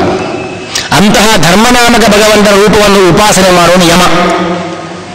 ಆದ್ದರಿಂದ ಇಂದ್ರನಿಂದ ಆದ ಮೊದಲ ಕೆಲಸ ಧರ್ಮನಾಮಕ ಭಗವಂತನ ಆವೇಶದಿಂದ ಆದದ್ದು. ಅದನ್ನು ಉಪಾಸನೆ ಮಾಡುವ ಯಮಧರ್ಮರಾಜ ಮೊದಲು ಹುಟ್ಟಿದಂತೆ. ಎರಡನೇ ಕೆಲಸ ಇಂದ್ರನಿಂದ ಆದದ್ದು ವೃತ್ರ ಸಂಹಾರ. ವೃತ್ರ ಸಂಹಾರವನ್ನು ಭಗವಂತನೇ ಮಾಡಿದ್ದು. ಇಂದ್ರನಲ್ಲಿದ್ದುಕೊಂಡು ವಜ್ರಾಯುಧದಲ್ಲಿದ್ದುಕೊಂಡು ಭಗವಂತ ಮಾಡಿದ್ದು. ಆ ವಜ್ರಾಯುಧದಲ್ಲಿ ಬಲನಾಮಕ ಭಗವಂತ ಇದ್ದುಕೊಂಡು ಆ ವೃತ್ತ ಸಂಹಾರ ಮಾಡ್ತಾನಂತೆ. ಆ ಬಲನಾಮಕ ಭಗವಂತನನ್ನು ಉಪಾಸನೆ ಮಾಡತಕ್ಕಂಥವ್ರು ವಾಯುದೇವರು. ಆದ್ದರಿಂದ ಅವರಲ್ಲಿ ಬಲನಾಮಕ ವಿಶಿಷ್ಟವಾಗಿ ಭಗವಂತನ ಸನ್ನಿಧಾನ ಉಂಟಂತೆ. ಆದ್ದರಿಂದ ಎರಡನೆಯ ಅವತಾರ ವಾಯುದೇವರದ್ದಾಯಿತು, ಇಂದ್ರನದ್ದು. ಮೂರನೆಯದು ಸಾಕ್ಷಾತ್ ಇಂದ್ರ ತಾನೇ ಅವತಾರ ಮಾಡಿದ. ಯಾಕೆಂದ್ರೆ ತಾನೇ ಅಹಲ್ಯ ದರ್ಶನವನ್ನು ಮಾಡಿದವನು.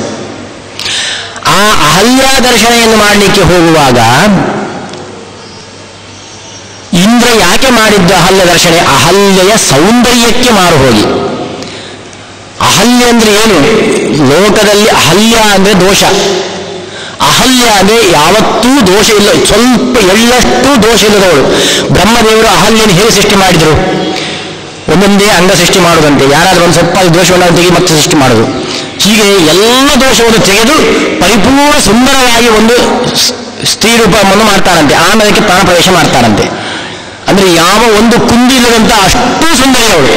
ಅಂತಹ ಸೌಂದರ್ಯ,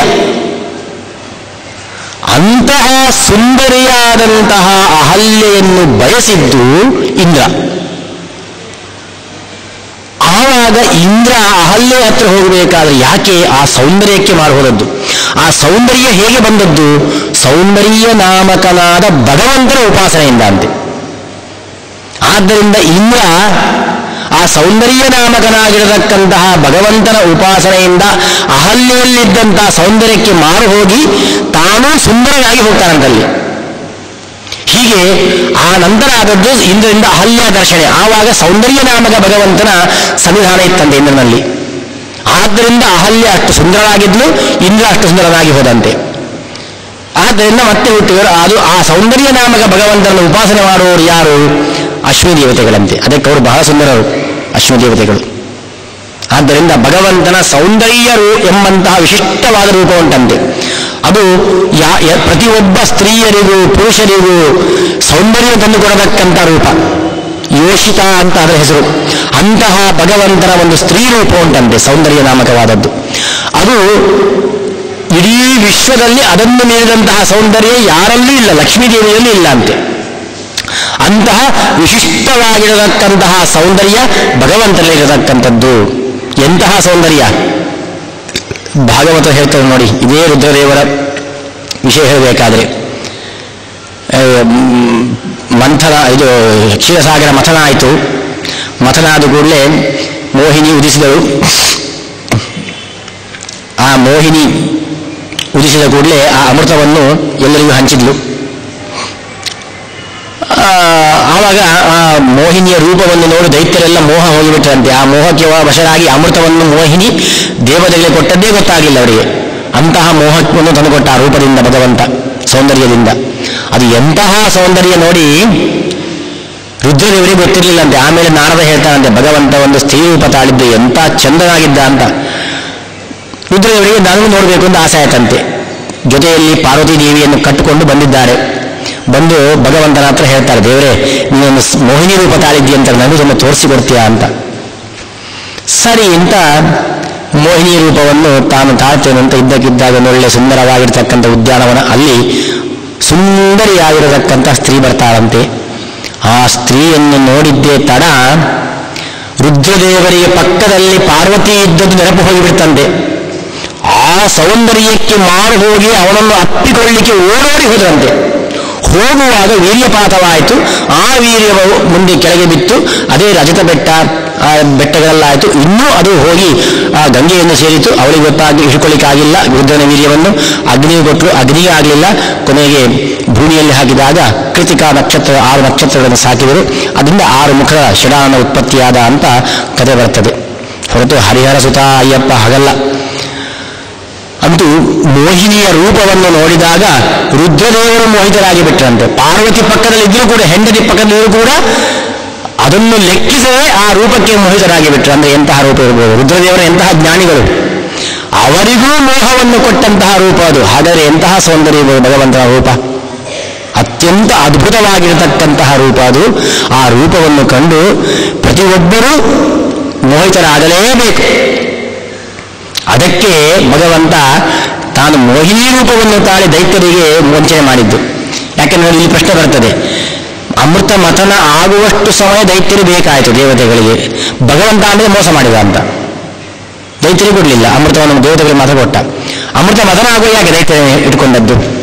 ಅದಕ್ಕೆ ಭಗವಂತ ತೋರಿಸಿಕೊಟ್ಟಂತ ಒಂದು ಲೋಕಕ್ಕೆ. ನೋಡಿ, ಧನ್ವಂತರಿಯಾಗಿ ಭಗವಂತ ಅವತಾರ ಮಾಡಿದ ಕೂಡಲೇ ಅವನ ಕೈಯಿಂದ ಅಮೃತ ಭಾಂಡವನ್ನು ಹೊತ್ತುಕೊಂಡು ಹೋದ ದೈತ್ಯರು. ಆವಾಗ ಧನ್ವಂತರಿ ರೂಪಿಯಾದ ಭಗವಂತನಿಗೆ ಶಕ್ತಿ ದೈತ್ಯರ ಸಂಹಾರ ಮಾಡಲಿಕ್ಕೆ. ಸಂಹಾರ ಮಾಡಿ ಆ ಅಮೃತ ಭಾಂಡ ವಾಪಸ್ ತಗೋಬಹುದಿತ್ತು. ಹಾಗೆ ಮಾಡಲಿಲ್ಲ. ಯಾಕೆಂದ್ರೆ ನಾಳೆ ಯಾರಾದರೂ ಅಪವಾದ ಹಾಕ್ತಾರೆ ಬುದ್ಧಿಜೀವಿಗಳು. ಯಾಕೆಂದರೆ ಈ ದೇವರು ಮಾಡೋದಿಷ್ಟೇ ಮೋಸ, ದೈತ್ಯರಿಗೆ ಅಮೃತವನ್ನು ಕೊಡಲಿಕ್ಕೆ ಬಿಟ್ಟೇ ಇಲ್ಲ ಅಂತ. ಭಗವಂತ ಅದಕ್ಕೋಸ್ಕರವಾಗಿ ಲೋಕಕ್ಕೆ ತೋರಿಸಿಕೊಟ್ಟ. ದೈತ್ಯರೆಂದರೆ ಯಾರು ನೀವು ಗೊತ್ತಿರಲಿ. ದೈತ್ಯರಿಗೆ ನಾನು ಅಮೃತ ಕೊಟ್ಟಿದ್ದರೆ ಏನಾಗ್ತಿತ್ತು ಗೊತ್ತಿರಲಿ ನಿಮಗೆ ಅಂತ ತೋರಿಸಲಿಕ್ಕೋಸ್ಕರವಾಗಿ ತಾನು ಮೋಹಿನಿ ಅವತಾರ ತಾಳಿದ.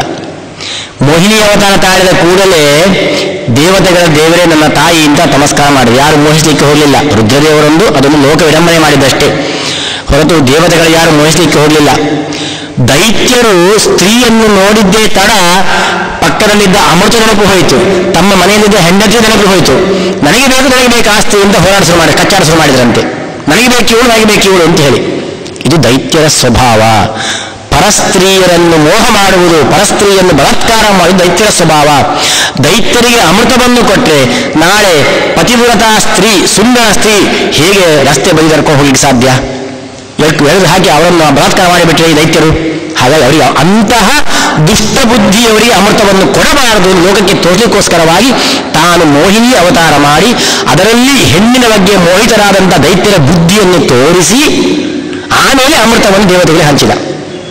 ಆದ್ದರಿಂದ ಭಗವಂತನಿಗೆ ಅಂದರೆ ಅಷ್ಟು ಎಲ್ಲರನ್ನೂ ಮೋಹ ಮಾಡತಕ್ಕಂಥ ಒಂದು ಅದ್ಭುತವಾಗಿರತಕ್ಕಂತಹ ರೂಪ ಭಗವಂತನಿಗೆ ಉಂಟು. ಅದಕ್ಕೆ ಚಾರು. ಅದು ಮುಖದಲ್ಲಿರಬಹುದು, ಅಷ್ಟೇ ಸೌಂದರ್ಯ ಪಾದಕ್ಕೆ ಉಂಟು. ಭಗವಂತನ ಮುಖದಲ್ಲಿ ಇರತಕ್ಕಂತಹ ಸೌಂದರ್ಯಕ್ಕಿಂತ ಕಮ್ಮಿ ಸೌಂದರ್ಯ ಪಾದದಲ್ಲಿ ಹೇಗೆ ಸಾಧ್ಯ ಇಲ್ಲ. ಎಲ್ಲವೂ ಸಮಾನ. ಭಗವಂತನ ಪ್ರತಿಯೊಂದು ಅಂಗಾಂಗಗಳಲ್ಲಿರತಕ್ಕಂಥ ಸೌಂದರ್ಯವೂ ಬಲವೂ ಗುಣವೂ ಎಲ್ಲವೂ ಸಮಾನ, ಅದರಲ್ಲಿ ವ್ಯತ್ಯಾಸವೇ ಇಲ್ಲ, ಹೀಗೆ ತಿಳ್ಕೊಳ್ಬೇಕು. ಆದ್ದರಿಂದ ಚಾರು ಚಿತ್ರಂ, ಬಹಳ ಸುಂದರವಾಗಿರತಕ್ಕ ಚಿತ್ರ. ನಮಗೆ ಗೊತ್ತೇ ಆಗುವುದಿಲ್ಲ, ಕಲ್ಲನ್ನು ಹೆಣ್ಣು ಮಾಡಿಬಿಡ್ತಾನೆ, ಇಡೀ ಬ್ರಹ್ಮಾಂಡವನ್ನೇ ವ್ಯಾಪಿಸಿ ಬಿಡ್ತಾನೆ. ಹೀಗೆ ಭಗವಂತನ ಪಾದ ಎಂಥ ಪಾದವೋ ನಿನ್ನದು. ಇವತ್ತು ರಾಮದೇವರು ಇದ್ದಿದ್ರೆ ನಮಗೆ ದೊಡ್ಡ ಸಮಸ್ಯೆ ಪರಿಹಾರ ಆಗ್ತಿತ್ತು. ಯಾಕೆಂದ್ರೆ ನೋಡಿ, ಕಲ್ಲನ್ನು ಹೆಣ್ಣು ಮಾಡಿದ ರಾಮದೇವರು. ರಾಮಾಯಣದ ಒಂದು ಕಥೆ ಬರ್ತದೆ ಹೀಗೆ. ಈ ಕಲ್ಲನ್ನು ಹೆಣ್ಣು ಮಾಡಿದಲ್ಲ ಭಗವಂತ, ಆಮೇಲೆ ಮಿಥಿಲಾಪಟ್ಟಣ ಪ್ರವೇಶ ಮಾಡಬೇಕಾದ್ರೆ ಎಲ್ಲರೂ ಕಲ್ಲಿಕೊಂಡು, ಯುವಕರೆಲ್ಲ ಕಲ್ಲಿಕೊಂಡು ನಿಂತಿದ್ದಾರಂತೆ. ಲಕ್ಷ್ಮಣ ಹೇಳ್ತಾನೆ, ರಾಮ ಸ್ವಲ್ಪ ತಡಿ, ಯಾಕೋ ಎಲ್ಲ ಕಲ್ಲಿಕೊಂಡು ನಿಂತಿದ್ದಾರೆ, ನಮಗೇನು ಹೊಡಿತಾರೋ ಏನೋ ಅಂತ. ಇಲ್ಲಪ್ಪ, ಹಾಗೇನು ಮಾಡ್ಲಿಕ್ಕಿಲ್ಲ ರಾಮ, ನಾನೇ ಕೇಳ್ತೇನೆ ಅಂತ ಕೇಳ್ತಾರಂತೆ. ಯಾಕಪ್ಪ ಎಲ್ಲ ಕಲ್ಲಿಕೊಂಡು ನಿಂತಿದ್ದೀರಿ ಅಂತ. ಅದಕ್ಕೆ ಯುವಕರು ಹೇಳ್ತಾರಂತೆ, ಸ್ವಾಮಿ ಅಲ್ಲೇನೋ ಒಂದು ಕಲ್ಲನ್ನು ನೀನು ಹೆಣ್ಣು ಮಾಡಿದೆಯಂತೆ, ನಮಗೆಲ್ಲ ಹೆಣ್ಣು ಸಿಗ್ತಾ ಇಲ್ಲ, ಈ ಕಲ್ಲನ್ನು ಹೆಣ್ಣು ಮಾಡು ಅಂತ ಹೇಳ್ತಾರಂತೆ. ಹಾಗೆ ರಾಮ ಇವತ್ತಿದ್ದೀರಿ, ವಿಚಿತ್ರ ಚಿತ್ರಪಾದ ಅದು. ಖಂಡಿತ ಯಾರಿಗೂ ಹೆಣ್ಣು ಸಿಗುವುದಿಲ್ಲ ಎಂಬಂಥ ಸಮಸ್ಯೆ ಇರಲಿಲ್ಲ, ಕಲ್ಲನ್ನು ಹೆಣ್ಣು ಮಾಡಿ ಕೊಡ್ತಿದ್ದ ಭಗವಂತ. ಯಾಕೆಂದರೆ ಭಗವಂತನಿಗೆ ಏನನ್ನೂ ಮಾಡತಕ್ಕಂತಹ ಸಾಮರ್ಥ್ಯ ಭಗವಂತನಿಗೆ ಉಂಟು.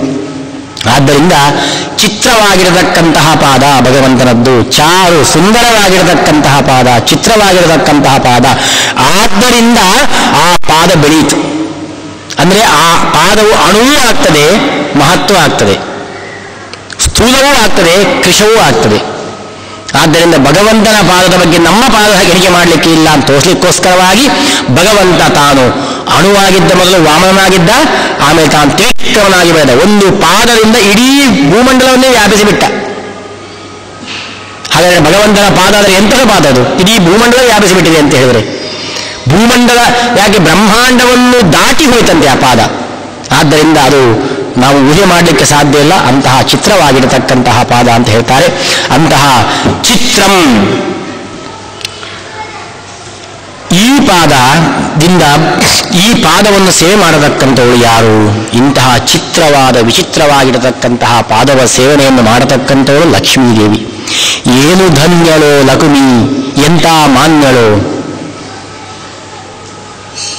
ಯಾಕೆಂದ್ರೆ ಭಗವಂತನ ಪಾದ ಸೇವೆಯನ್ನು ಮಾಡತಕ್ಕಂಥ ಯೋಗ ಭಾಗ್ಯ ಯಾರಿಗಿಲ್ಲ, ಲಕ್ಷ್ಮೀದೇವಿಗೆ ಮಾತ್ರ.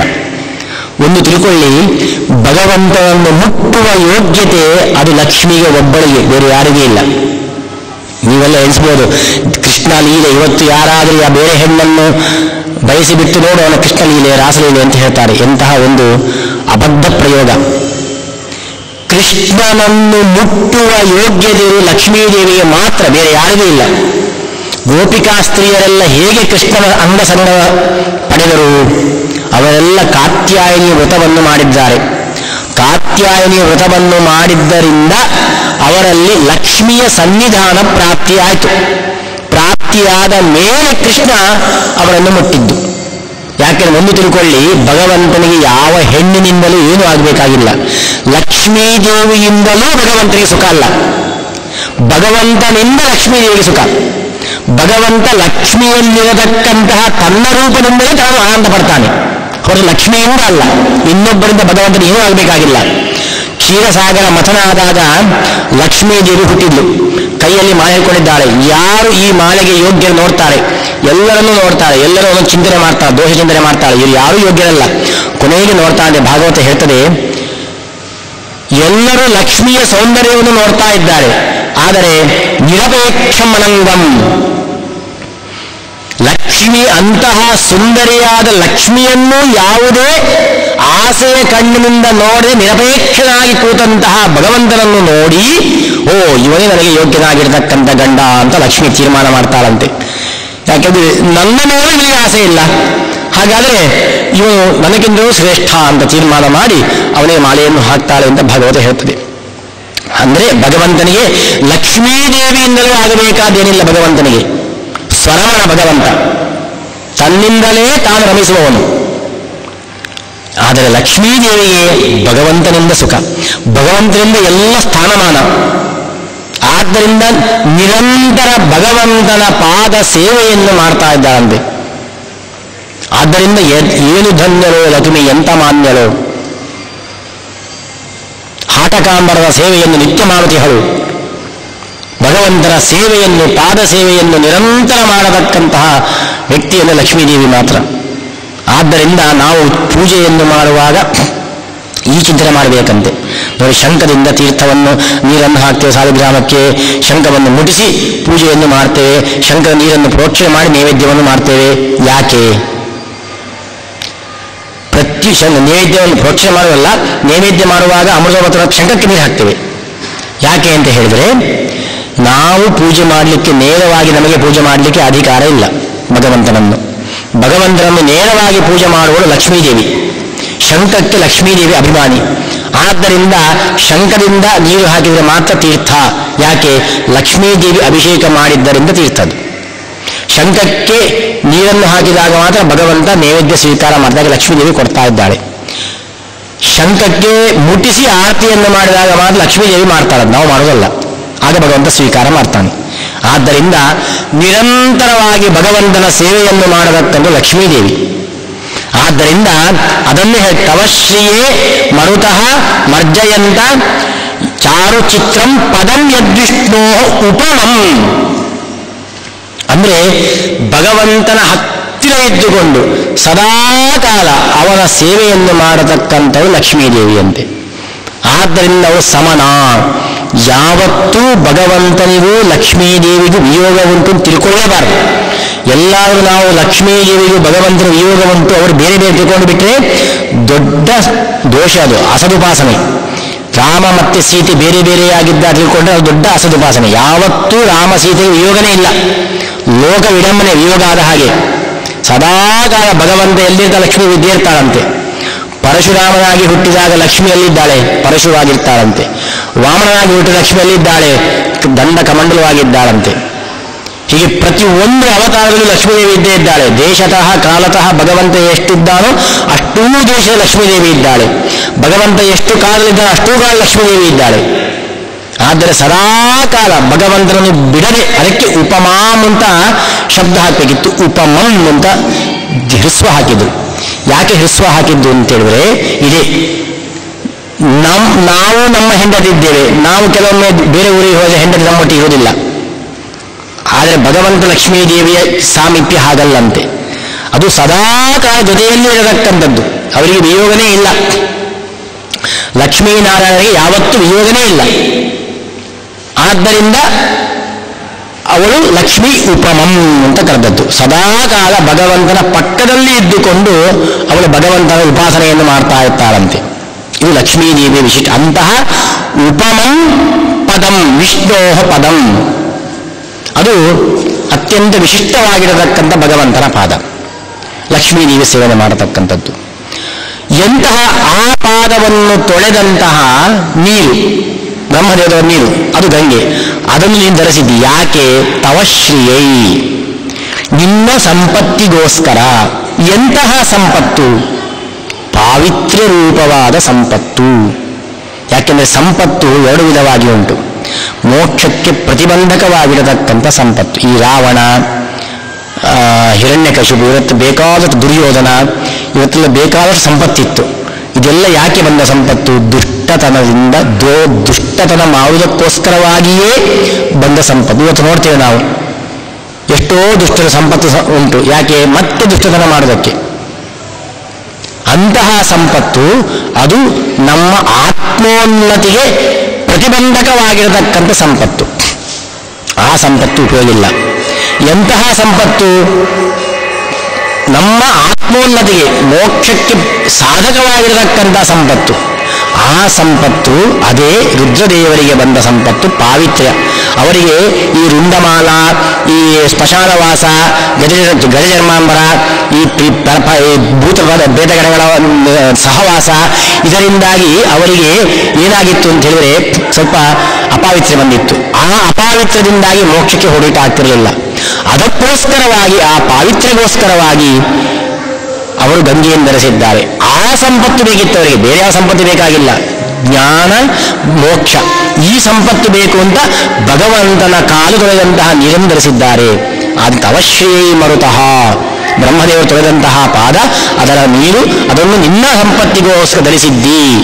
ಅಂತಹ ಪಾದವನ್ನು ಧರಿಸಿದಂತಹ ನೀನು ಅನಂತ ನಾಮಗಳ ಮಧ್ಯೆ ರಾಮನಾಮವನ್ನು ನೀನು ಜಪ ಮಾಡ್ತಾ ಆ ರಾಮನಾಮವನ್ನು ಇವತ್ತಿಗೂ ರಕ್ಷಣೆ ಮಾಡ್ತಾ ಇದ್ದಿ. ಯಾಕೆ? ಬಾಯಿಯಿಂದ ಹೇಳುವುದು ರಕ್ಷಣೆ.